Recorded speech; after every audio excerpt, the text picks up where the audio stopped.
حضرت ابو بکر نے مجھے ایک خادمہ دے دیا، ایک لونڈی دے دی، اور وہ لونڈی اللہ کے رسول سے مجھے دیکھا میری پریشانی کو، تو اللہ کے رسول صلی اللہ علیہ وسلم ابو بکر کو دیا ہوگا اور کہا کہ جا کر اس کو اسما کو دے دو، اس لیے ویسے بھی اسما آپ کی سالی تھی۔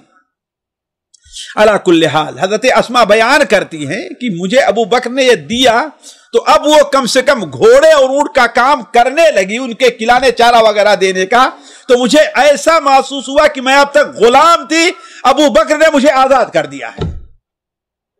پھر حضرت اسما بیان فرماتی ہیں کہ میں زبیر کے گھر کا سارا کام کرتی تھی، اور اسی درمیان ایک شخص میرے پاس آتا ہے اور کہتا اے ام عبداللہ، اس لیے کہ عبداللہ ابن زبیر آپ کے بڑے بیٹے تھے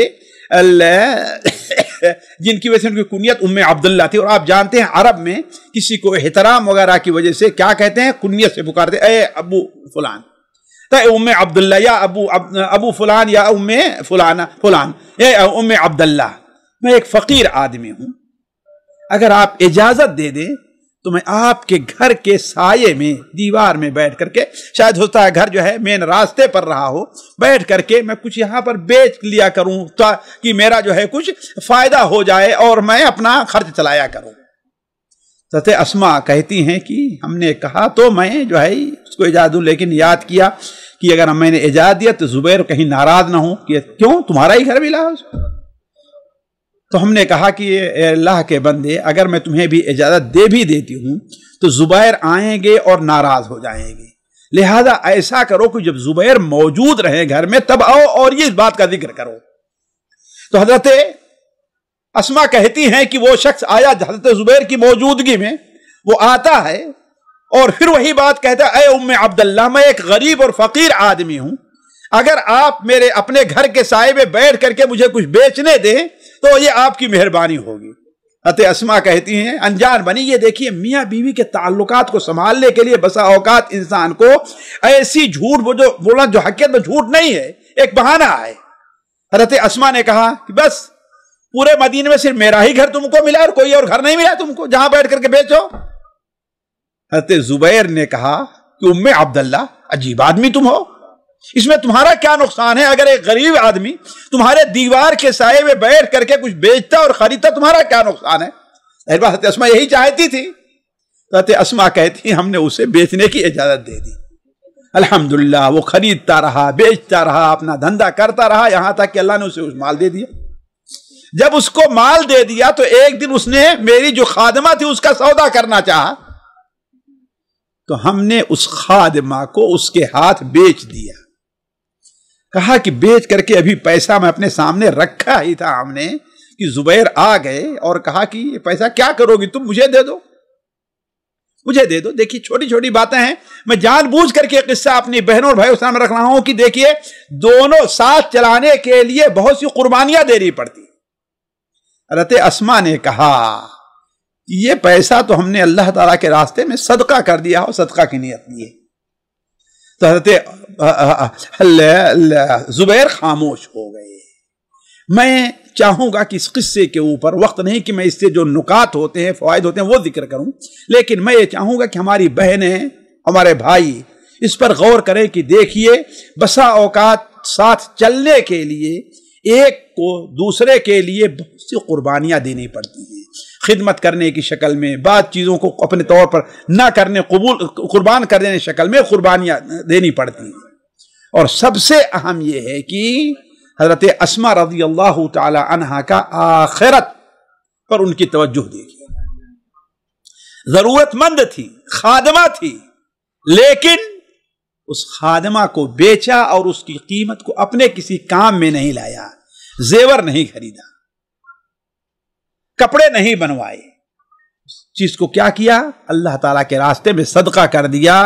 اس لیے کہ حضرت اسما رضی اللہ تعالیٰ عنہ کے بارے میں ان کے بیٹے حضرت عبداللہ ابن زبیر بیان فرماتے ہیں، جیسا کہ امام ذہبی نے سیر الاعلام النبلا میں نقل کیا ہے، امام ابن عساکر نے اپنی کتاب تاریخ ابن عساکر میں نقل کیا ہے، بلکہ جہاں عورتوں کا قصہ بیان کیا، عورتوں کا ذکر کیا تاریخ ابن عساکر میں، سب سے پہلے نمبر حضرت اسما کو رکھا ہے، سب سے پہلے نمبر حضرت اسما رضی اللہ تعالی عنہ کو رکھا ہے۔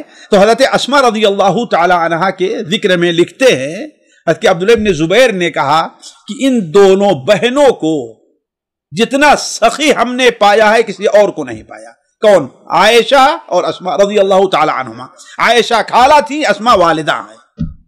جتنا ہم نے ان دونوں بہنوں کو، اور ظاہر بات ہے عبداللہ ابن زبیر کا تعلق دونوں سے بڑا گہرا تھا، بلکہ حضرت عائشہ بھی اپنے کو ام عبداللہ کہا کرتی تھی، بڑا گہرا تعلق تھا دونوں کا ایک دوسروں کے ساتھ۔ خالہ ہے بھائی، خالہ ماں کی جگہ ہوتی ہے، اور حضرت اسما ماں تو ہے ہی، یعنی کتنا جانتے، کہتے ہیں کہ جتنا سخی ہم نے ان دونوں بہنوں کو پایا کسی اور کو نہیں پایا۔ البتہ دونوں میں ایک فرق ضرور تھا۔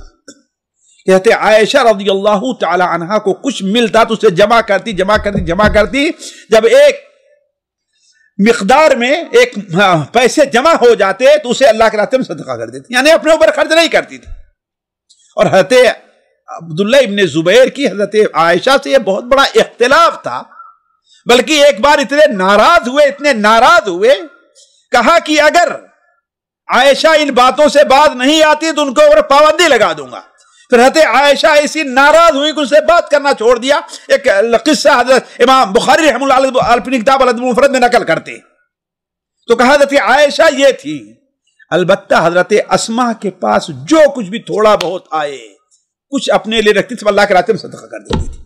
اسی لیے اس خادمہ کی جو قیمت آئی اپنے شوہر کو بھی نہیں دیا، کیا کیا؟ اللہ تعالیٰ کے راستے میں صدقہ کر دیا۔ اللہ تبارک و تعالیٰ سے دعا ہے کہ اللہ تعالیٰ ہماری بہنوں کو نیک اور صالح بنائے، اللہ تعالیٰ انہیں اپنے شوہروں کی اطاعت شعار بنائے، اللہ تبارک و تعالیٰ ان کی توجہ کو دنیا سے ہٹا کر کے آخرت کی طرف بھیجے، اللہ تبارک و تعالیٰ انہیں آخرت کی تیاری کی توفیق عطا فرمائے، اور ہمارے بھائیوں کو بھی اللہ اپنے فضل و کرم سے ان چیزوں سے محروم نہ رکھے۔ سبحانک اللہم و بحمدک، اشہد ان لا الہ الا انت، استغفرک و اتوب الیک۔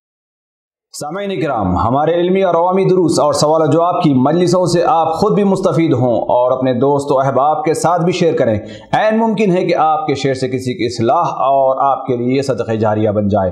واٹس ایپ پر اسلامک میسج حاصل کرنے کے لیے نمبر نوٹ فرمائیں: یعقوب عزیز 00966 5089 59707۔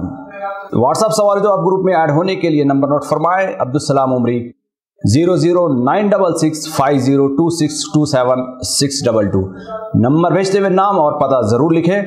اسی طرح ہمارے یوٹیوب چینل اسلامی دعویٰ کو ضرور سبسکرائب کریں تاکہ ہماری ہر نئی اور اہم ویڈیو کی اطلاع آپ کو فوری حاصل ہو جائے۔ تمام دروس، مقالات اور سوال و جواب سیریز کے لیے ہماری مشہور ویب سائٹ www.islamidawah.com کا مشاہدہ کرتے رہیں۔ السلام علیکم ورحمۃ اللہ وبرکاتہ۔